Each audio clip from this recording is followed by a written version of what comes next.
ఎప్పుడు వర్షం వచ్చినా నిండిపోతుంది. మాకు వేరే గుర్తు తీసుకుంటున్నాం. మాకు ఎలాంటి ప్రభుత్వం ఆదుకుంటలేదు.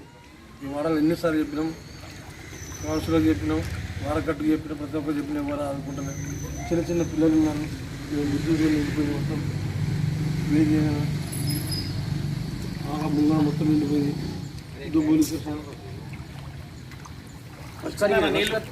మొన్న వచ్చిన నీళ్ళు ఇక్కడ ఈరోజు బుధవారం, దీనికన్నా ముందు ఒక 2-3 రోజులు వర్షం వచ్చిన ప్రతిసారి ఇట్లానే నీళ్ళు వస్తాయి. మా గుడిసెలకి ఇట్లా పాములు వస్తున్నాయి, తేలు వస్తున్నాయి, చిన్న చిన్న పిల్లలు ఉన్నారు, ఇట్లా గుడిసెలు ఉన్నాయి. ఇంకా కాకుండా మాకు కూడా జాగా ముంగడ కొంచెం నీళ్ళు చాలా వస్తున్నాయి. ఇదే కాదు జాగా, ఇంకా మా అన్న వాళ్ళది వార్డు ఇక్కడ 8వ వార్డు పక్కకు ఒక గుడిసె ఇల్లు ఉంది. ఆ గుడిసెలో కూడా వస్తున్నాయి నీళ్ళు, రోడ్డు పైన నీళ్ళు అక్కడ నుంచి ఇక్కడ నుంచి చాలా వస్తున్నాయి. మీకు ఇట్లా ఉంటుందన్న మా పరిస్థితి. ఇట్లా ఇప్పుడు గుడిసెలలో అన్ని నీళ్ళు వచ్చినాయి. చిన్న చిన్న పిల్లలు కూడా చాలా మంది ఉంటారన్న ఇక్కడ. ఈ పిల్లలు మొత్తం గుడిసెలలోనే ఉంటాం ఇక్కడ మేము. గోష్కర్ అన్నారా మన గోష్కర్ సార్లా గోష్కర్. ఇది 8వ వార్డు అండి. ఇది మొన్న వారం ఇట్లనే వర్షం ఫుల్ పడంగానే ఒక గ్రామ పంచాయతీ నుంచి మేము కంప్లీట్ చేస్తే ఒక ఆయన వచ్చి మాట్లాడిండు. ఇక్కడ మంగళవారం వచ్చి మొత్తం గ్రామ పంచాయతీ వాళ్ళు వచ్చి అందరం వచ్చి మాట్లాడదామని చెప్పారు. ఇప్పటివరకు వాళ్ళ ఏమి రెస్పాన్స్ అయితే ఏమాత్రం లేదు. ఇప్పుడు కూడా ఇట్లనే వర్షం మధ్యాహ్నం పొద్దుగా నుంచి ఇట్లా వర్షం పడింది.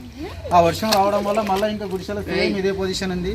ఎందుకంటే అక్కడ డౌన్ ఉంది, అందు గురించి ఇక్కడ మొత్తం నీళ్ళు ఆగిపోతున్నాయి. వాళ్ళు ఇట్లాంటి రెస్పాన్స్ కూడా చెప్తే కూడా ఇంకా లేరు. మీరే మనం చేయాలి. ప్రభుత్వం ఇక్కడ మమ్మల్ని అందరినీ ఆదుకోవాలని మేము అలా అనుకుంటున్నాము. ఇట్లా వర్షం పడుతుంది, పాములు అవి వస్తుంది. ప్రభుత్వం మమ్మల్ని ఏడవకు, బాధపడకు. మేమందరం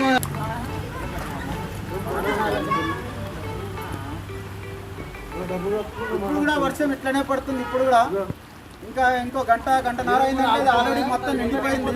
ఇంకో గంట అయిందంటే మొత్తం ఇక్కడ నుంచి మొత్తం వాగవుతుంది. ఇక్కడ నుంచి అక్కడ పోతుంది మొత్తం నీళ్ళు. అక్కడ కూడా విషయాలు ఉన్నాయి. ఇదే చెప్తే కూడా మా బాధ ఎవడు అర్థం చేసుకుంటే లేడు.